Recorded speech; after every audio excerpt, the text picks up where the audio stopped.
Hi friends, this is Manohar. Now in my last video, I have given you introduction about the machine learning. Now in this video, I am going to detail you to give about the briefing of the types of the machine learning. The first one is a supervised machine learning. Supervised supervised machine learning or supervisor, we call it simply a supervised learning. Here, the first one is a supervisor learning. Under the types of the machine learning, the first one, what is the meaning of this supervisor learning is the supervisor learning should have a labeled data, a labeled data. A supervisor learning should have a labeled data. That means if we take my x variable as an input of my x number of instances of observation of my training data, so I am taking this is a x input as an input data of n number of observations. Let it be take x1 comma x2 comma x3 comma up to xn. I am taking as x1 x2 x3 xn. So this is my input instance of training data that give an output. My target feature or my target variable y is an output. Let it be this is my output. So what is the best labeling for this y output for the observations of the x? So this function can be mapped in the form of whether it may be discrete variable or it may be whether it may be a discrete variable or it may be a continuous variable. So so for y, for the output of the y, we can see later. Now this is about what we are going to take. Now I'm taking here the another examples I'm taking. Let it be x1 x2 x3, like this I am taking up to the xn of observations of training instances, and these observations can lead and give the output of y of my target variable. And I am taking the instances this I1, let it be A1, A2, A3 up to AN, and here B1, B2, B3 and Bn, and C1, C2, C3 up to Cn. So these are my instances which is recorded in my training data set, and taken a test data. So for the test I am taking here some Z1, Z2, Z3, and take here up to some Zn. So where I already recorded in my training set of experiences y1, y2, y3, my output of the training data. Now I have to find out whether my target feature y is I have to make a label data for whether by using this test data, by using this training data set, I have to find out whether my y is which type of the data variable. That means whether it is a categorical variable, that means discrete, or it may be a continuous variable. So let it be seen now. Let it be seen now. Now I'm taking here. I'm taking here. I'm thinking now whether my output y is a, whether it may be a discrete variable or it may be a continuous variable, a continuous variable. If my y is my output is a discrete in nature, that means the best example I can use this discrete is whether the patient have some disease or not. That means whether the patient have some symptoms or no symptoms. Yes, symptoms I have, yes, and no symptoms, like this.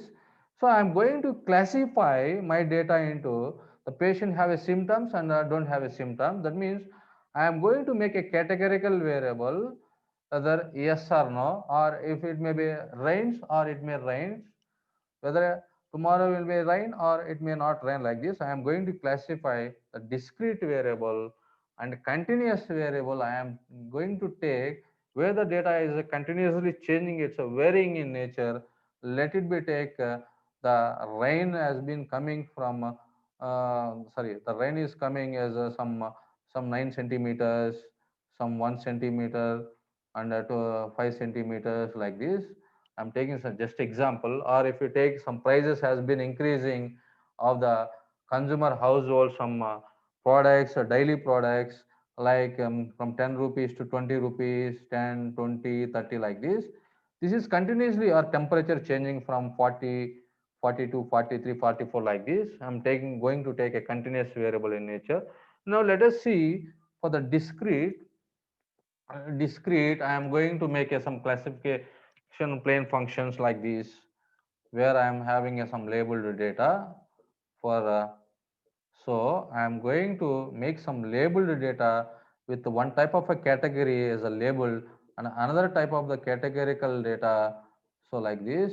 So this is called what I have a labeling. I am using some classification function like this. So classification function, classification plane function. So I am separating the data into two labeling. So where I have some yes or no like this. So this is called what I am using for some discrete in nature, discrete data. So where I am using for categorical or a classification function, plane function like this. Now let it be a regression or some I am taking here some continuous variable.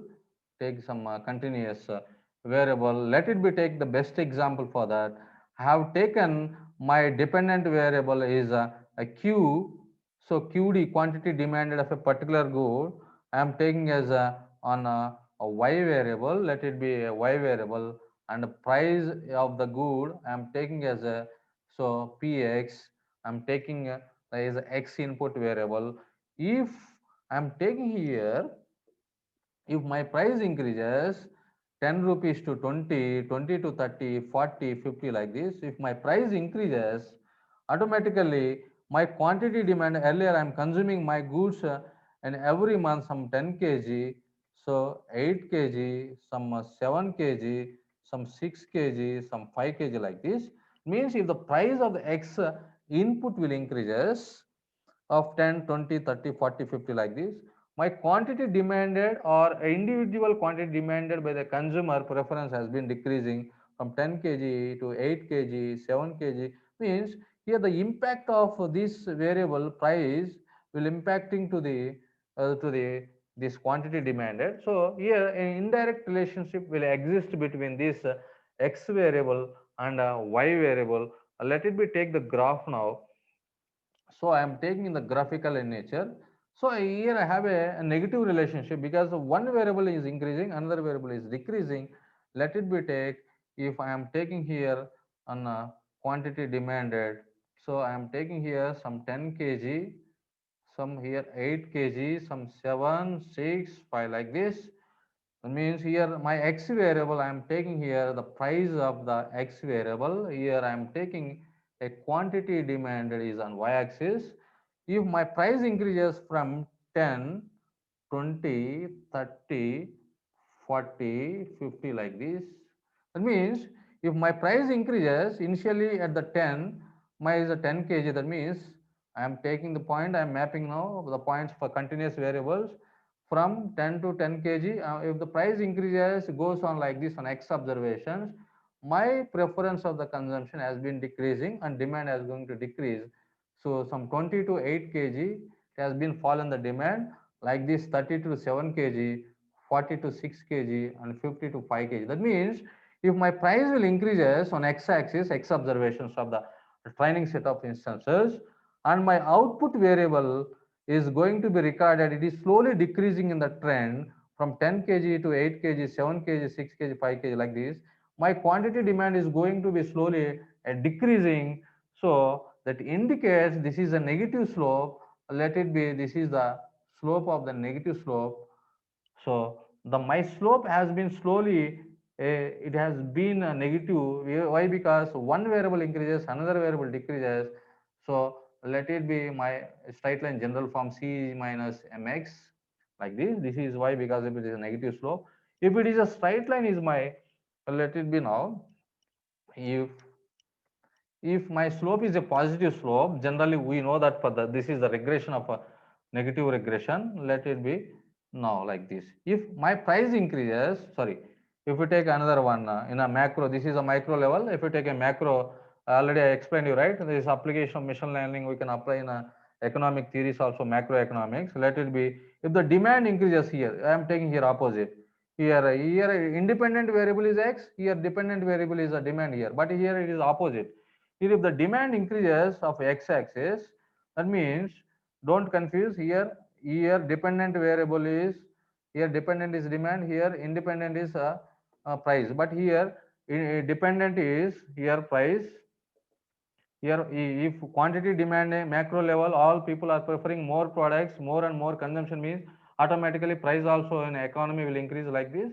See, if quantity demanded increases in macro level, so like this, so the price also will increase. That means if all people are preferring the same product, quantity demand increases more and more for gold, whatever it may be, the price of the gold also will increase. This is the best example how we are going to take C is equal to mx plus c. This is for a positive regression or positive slope like this, like this. So negative is a positive slope. This is the best examples for a regression and for continuous variable. This is for continuous regression, best example. Just have taken a simple example only. So if anything else, we can go for next beyond and more and more. Thank you for watching this. Thank you very much. Thank you.